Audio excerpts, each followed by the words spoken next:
Hello, welcome back to part 9, I think it is, of this Orion build, and seemingly just checking back on the previous episodes. This is about 8 months since I last did a video on this. Now the reason for the delay is I've had a bit of a nightmare with this kit.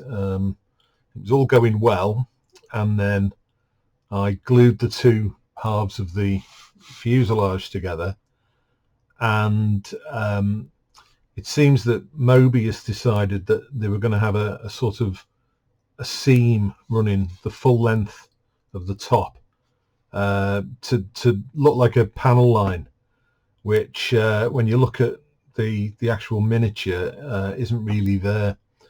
And so I started filling it, and then the more I tried to fill it, and I ended up with a kind of like an indent I couldn't seem to get rid of. And to be honest, I just got fed up with the whole thing and put it to one side and built a few other things in the meantime. But I've resurrected it because I want to put it on display at the Telford show in November. And it is probably 90% complete, really. It just needs a coat of paint and the decals attaching to it now. So I've come back to it. I've managed to get rid of most of the seam along the top and along the top of the nose here. I've had to rescribe a lot of the panel lines to disguise the fact that I've sanded so much material off here. And you know, some of these details don't help. These kind of ridges, I've had to go over those. You can see it's had several patchy coats of grey primer, just really to use as a sort of trace coat to see where there was more filler needed and where I needed to sand more and that kind of thing. And I'm still hitting snags now. I had a real bear trying to put the canopy in. The canopy just didn't fit. It was too high. It was too wide. I was conscious that I didn't want any gaps there and end up getting dust inside the cabin, you know, from sanding it. So I've had to go a long way to try and get this into some kind of usable shape. If I just switch cameras to the other view, and you can see, maybe if I hold that up, the canopy there. Let's just move the light a little bit there, get a bit of better light. And there's still a bit of work to do. I've put some Mr. Surfacer in. There's like a hairline crack here, which I've just applied a bit of Mr. Surfacer to it, and I'm going to rub it back again. I've been having to mask the windows with liquid mask, basically just to stop me scratching the glazing while I'm sanding. I pre-painted the frames white with the intention of being able to fill these with mask and then spray the whole thing white, and I don't have to worry about the windows. But I'm going to have to touch those in again now because some of that's come away as I've been sanding. This part here doesn't fit too well, and you have to sort of do a lot of work around this. One thing I have done, I don't know whether it'll show up on the camera, bring it down a touch. How can I angle that? It's quite a big model, as you can see. I've put some, let's see if I can get that to focus. Just about, I think. I've put some etched mesh in the nose cone there, basically just to fill it in, because there was a weird seam in there, like an offset seam. So I've just put a bit of brass mesh in there. That'll be painted out, and I'll paint it black, so you can't really see that. Other problems I had was blending these lights in. Now mine are lit from the inside with fibre optics, but the actual transparency part was bigger than the actual sort of piece it fits to. So I had to glue those on, super glue the seam, and then basically sand them to shape and then repolish them so they were clear again. And I've just added some masking tonight so that they're ready to have a coat of paint. On the sides, the cabin window section was already painted white before the glazing went in, and then that's been masked, and that's had subsequent coats of primer and things over the top. All being well, when this is all painted, I'll be able to peel that off and it'll just blend in. I might have to do a little tiny bit of touching in. The wingtip lights here, again, it's not focusing on it. There you go. The wingtip lights, I just need to mask those off now. They've been sanded to shape, filled at the back. The fit of them was terrible, and I'm still hitting snags now. You can see the exhaust parts here. They've all been masked off. They're all pre-painted now with black, so they're ready to take the white around the outside, and I'll peel that off. I've got to be really careful not to snap these antennae off. I would have liked really to have seen these supplied as separate parts rather than part of the tail cone. I did think of cutting them off and then remounting them with a wire, and I may still do that, I don't know, because they're quite fragile. I mean, they're quite tough, they're springy, but I'm just worried about snapping them off. But the other snag I've hit now, and you can probably see it there, there's a step here.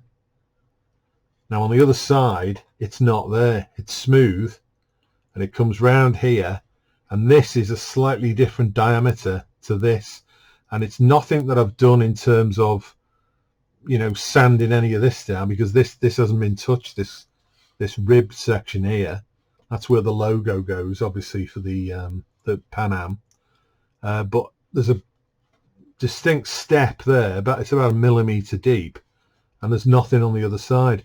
So what I'm going to have to do here, I'm going to put a bit of gaffer tape on there, like duct tape, because it's quite tough. And then I'm going to sand this with the Dremel and try and blend it in without damaging this ribbed section here. So I'll hit the tape, be sure to hit this plastic, and hopefully I'll be able to blend that in enough that it's not as noticeable. But at the moment, it is a significant step there. You can actually see the shadow of it on the camera there. So again, fit is pretty poor. I mean, normally the fit on the Moebius kits is quite good. I had no real problems with the space station. The Aries, although I've not quite finished the Aries, the fit on that was pretty decent. But this has got filler all over it. It's had sections put in here. I already mentioned in another video about these were way over scale, these sort of panel parts here, and I sanded them off and replaced them with plastic card. So all in all, not the greatest experience. I'm sticking with it because the size of it, if I go back to the other camera there, you can see, I mean, it's huge. And I've got this brass rod here, which let me pull that out of there.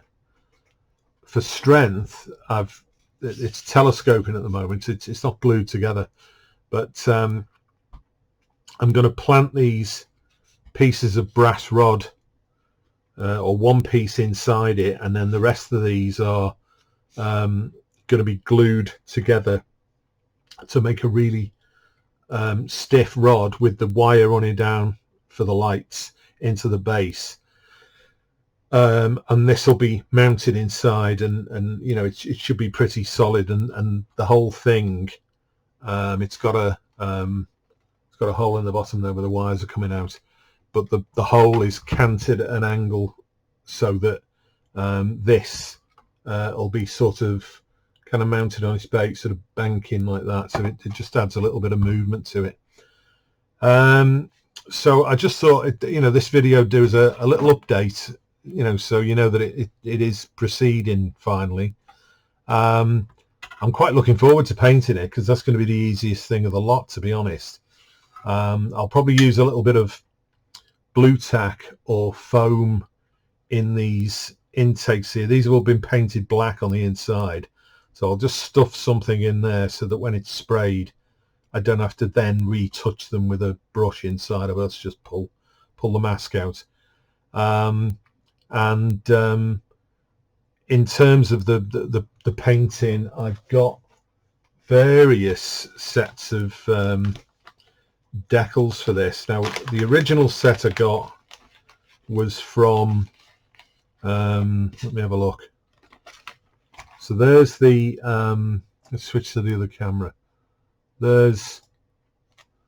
So this set is the kit set, which if you've built this kit you'll know you don't get very much at all. You just get those shapes to go inside some of the vents and some little sort of stencils and things, but it's not going to look very good just with those on. So I managed to get a set from Magnacoat in Japan, and these are the ones that I'm going to be using. I think I did mention this previously in another video, because there was a strip here which was all the screens for the backs of the seats, which looked fantastic until I sealed it all up and you can barely see them through the windows. So I know them there, but nobody else ever will. And all these other bits obviously attached to it. There's lots of stenciling on this, so it should look good once it's all together. And I've also got, for the base, somewhere behind me here, I've got this nice Pan Am sticker, like a vinyl sticker that I bought off eBay. It cost me it was about £3, I think. But it'll just look nice mounted on the base. I might put a little sort of legend underneath with what the ship is, although most people don't recognize it, and it just adds a bit of color to it. So fingers crossed I get this done hopefully before tomorrow, and then it's Thursday night here, so Saturday morning, provided it's not raining, I'm going to get outside and give this a coat of paint. I think I'll probably go down the route of what I normally do with the sort of whiter ships. I give them a coat of black all over and then dust on some coats of white over the top, and it's almost like a sort of pre-shading effect, and it covers quite well, but you get that kind of grayish white to it. And then I'm going to pick out individual panels in various shades of grey, just to give it, to break up the overall effect. And then once I'm happy with it, I'll put the decals on, and then we'll go for a coat of lacquer over the top. And I've got about a month to go, I think. No, where are we now? We're just going into no, it's still September, isn't it? So I've got probably about 6 weeks maybe till Telford, so I'll easily get this done by then. And so another video in the offing once I've got it completely painted and decaled, and that'll round off these videos. And so apologies for anyone who's been wondering what happened to it. It didn't defeat me, but I just got fed up with it, to be honest. So probably not their finest hour, although it is quite impressive when it's together. But I think it's not really a beginner's kit, as some of theirs are. Some of theirs are very easy to put together, but I think they just dropped the ball here on the engineering, really. So we'll see how it goes anyway. So thanks for watching, and like and subscribe if that's your thing. And any questions, then just let me know, and I'll try and answer them for you. And I'll see you on the next video, where you should see it completed. Okay, thanks for watching.